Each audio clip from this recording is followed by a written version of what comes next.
নমস্কার আমার প্রিয় দর্শকবৃন্দ, আশা করি তোমরা সকলেই ভালো আছো। এই জায়গায় দাঁড়িয়ে বর্তমানে দেখো নার্সিং বিএসসি সমস্ত স্টুডেন্টের স্কলারশিপ ব্যাঙ্ক অ্যাকাউন্টে টাকা ঢুকে গেল। এরপর জেনারেল ডিগ্রি কলেজের স্টুডেন্টদের টাকা ঢুকছে আস্তে আস্তে, অনেক স্টুডেন্টেরই টাকা ঢুকে গেছে। তাকে 2 থেকে 3টে জিনিস আমি অ্যানাউন্সমেন্ট করে দিই। যারা আমার চ্যানেলে নতুন হয়ে থাকো চ্যানেলটাকে সাবস্ক্রাইব করো। বর্তমান মুহূর্তে তুমি চাইলে আমাকে একটা মেল করে দিতে পারো, আমি মেলের কোনো রিপ্লাই দিই না, বাট তোমার অ্যাপ্লিকেশন আইডি ফরওয়ার্ড করে চেষ্টা করি এবং রিকোয়েস্ট করি যে দাদা তুমি আমাকে স্কলারশিপের টাকাটা একটু ঢুকিয়ে দেওয়ার ব্যবস্থা করো। এই সমস্ত স্টুডেন্টের আমাকে মেল করতে পারো akashbera0247@gmail.com, akeshbera0247@gmail.com। আমি কিন্তু নতুন করে আর কাউকে মেল বা কমেন্টে কোনো কিছু দেবো না। তোমরা চাইলে তোমরা নিজেরাই ভিডিও দেখে তোমরা কিন্তু কমেন্ট বক্স থেকে মেলটা নিয়ে নেবে এবং সেখানে মেলটা একটা করে দেবে, ঠিক আছে? আশা করি বোঝাতে পারলাম। আমি তোমাদের উদ্দেশ্যে এই সমস্ত কাজগুলোই করতে পারি যেটা তোমাদের ভালোবাসার জন্য আমি করছি, অন্য কিছু নয়। চ্যানেলটাকে সাবস্ক্রাইব করে রাখো নতুন হলে। আর তোমরা এই কাজটা মিটে যাওয়ার পর একটা জিনিস জেনে রাখো যে তোমাদের যদি এসবিএমসিএম স্কলারশিপ অ্যাপ্লিকেশন করে থাকো, তোমার যদি ব্যাঙ্ক অ্যাকাউন্টটা অবশ্যই এসবিএমসিএম স্কলারশিপের যে আমাদের ওয়েস্ট বেঙ্গল আছে, ওয়েস্ট বেঙ্গলে যদি বাইরের কোনো ব্যাঙ্ক অ্যাকাউন্ট হয়ে থাকে তাহলে তোমার অ্যাপ্লিকেশন রিজেক্ট হয়ে যাবে, তুমি কোনো রকম কোনো টাকা পাবে না। তাই প্লিজ আমি রিকোয়েস্ট করছি তোমরা এই কাজটা কেউ করো না। আশা করি বোঝাতে পারলাম।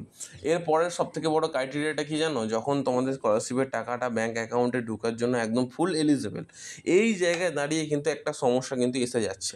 অনেক স্টুডেন্টরা যেটা করে থাকছে, যেটা ভুলটা করছো, সেটা হচ্ছে তোমাদের ব্যাঙ্ক অ্যাকাউন্টে কোনো রকম কোনো সমস্যা নেই কিন্তু ব্যাঙ্ক অ্যাকাউন্ট মার্জ হয়ে গেছে, বা ধরো তোমাদের ব্যাঙ্ক অ্যাকাউন্টে অলরেডি 50,000 টাকার বেশি আছে কিন্তু মাইনার অ্যাকাউন্ট করে রেখে দিয়েছো। এই বিষয়গুলো একটু খেয়াল দাও। তোমাদের যেহেতু স্কলারশিপের টাকা তোমাদের পেতে হবে, তোমাদের মনে যেহেতু এটা আকাঙ্ক্ষা বা প্রাপ্তি আছে যে আমাদের স্কলারশিপের টাকা আমাদের লাগবে, তো তোমাদের তো অবশ্যই একটা বিষয় মাথায় রাখতে হবে যে আমাদের টাকা প্রয়োজন, যেহেতু আমাদের এই বিষয়গুলো খেয়াল রাখতে হবে। আমাদের অ্যাপ্লিকেশন ফরওয়ার্ড বা এইচওয়াই হলো কি না, আমাদের অ্যাপ্লিকেশন স্যাংশন হলো কি না, একটু স্ট্যাটাসটা চেক করি বা একটু মেল করি এসবিএমসিএম স্কলারশিপে।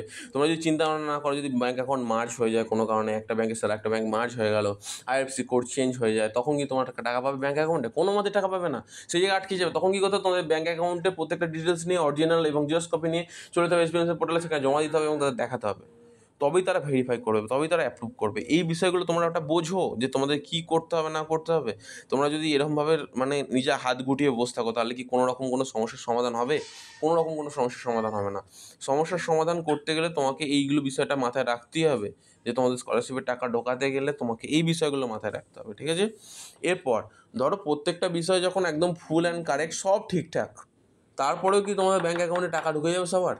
হ্যাঁ, সমস্ত স্টুডেন্টের সব ঠিকঠাক আছে, তার ব্যাঙ্ক অ্যাকাউন্টে অলরেডি টাকা ঢুকছে, আজকেও ঢুকেছে, কালকেও ঢুকবে। 20 তারিখ, 22 তারিখ, 25 তারিখ সমস্ত ডেটেই টাকা ঢুকবে। কোন কোন ডেটে টাকা ঢুকবে একদম পুরো শিওরলি তোমাদের জানিয়ে দেবো। যখনই জানতে হবে তখনই জানাবো। শুধু আমি বলেছি কোন কোন জেলায় টাকা ঢুকবে, একটা লিস্ট তৈরি হয়েছে। ফিনান্সিয়াল লেভেল থেকে ইনফরমেশান পেয়েছিলাম আমি আলাদাভাবে, সেটা আমি তোমাদের বলছি।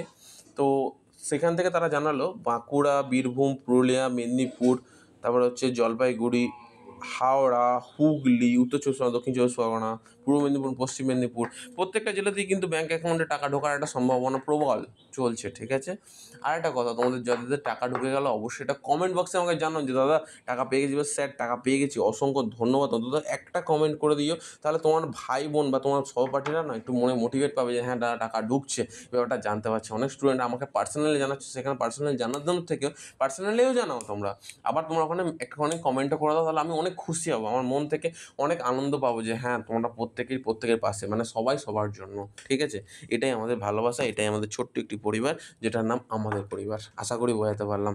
এটা তোমাদের সাথে ছিল, তোমাদের সাথে থাকবে জীবনের শেষ প্রান্ত অবধি। তোমাদের যে কোনো সমস্যাতে তোমাদের পাশে আছে এই ছোট্ট দাদা। যে কোনো সমস্যা, সরকারি চাকরির প্রিপারেশন নিতে পারছো না, অবশ্যই কমেন্ট করো। তোমাদের একটা চ্যানেল দিয়ে দিচ্ছি, সেই চ্যানেলে তোমরা সব কিছুর প্রিপারেশন নিতে পারবে।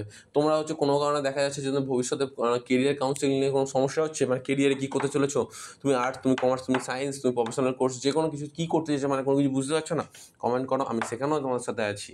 কারণ আমি একজন এডুকেটেড স্টুডেন্ট ছিলাম, এখনও বর্তমানে এডুকেশান নিয়ে আমি অলরেডি পড়াশোনা চলছে আমার, মানে পড়াশোনা অলরেডি আমি অনগোয়িং চালিয়ে যাচ্ছি। তো আমি তোমাদের সাথে চেষ্টা করবো তোমাদের সঠিক গাইডেন্স করার, ঠিক আছে? যাতে তোমার ভবিষ্যতে কিছু একটা করতে পারো। আর আমি পশ্চিমবঙ্গের অবস্থা বুঝতেই পারছো, বাট পশ্চিমবঙ্গের অবস্থা কিন্তু খুব একটা খারাপ নয়, কিন্তু পশ্চিমবঙ্গে ইন্ডাস্ট্রির অবস্থা খুব একটা খারাপ। কিন্তু মানুষ বাড়ার কারণে তোমার ইনডাইরেক্ট ট্যাক্সটা বেশি উঠছে, যেমন জিএসটি, এইগুলো অ্যালকোহল বা অন্য কিছু থেকে ভ্যাট এগুলো উঠছে, সিজিএসটি মানে তোমাদের বলতে পারো, বা সেন্ট্রাল সার্ভিস ট্যাক্স, এগুলো উঠছে সাধারণত খুব ভালো পরিমাণে, আর গভর্নমেন্টে খুব ভালো পরিমাণে টাকা জমা পড়ছে।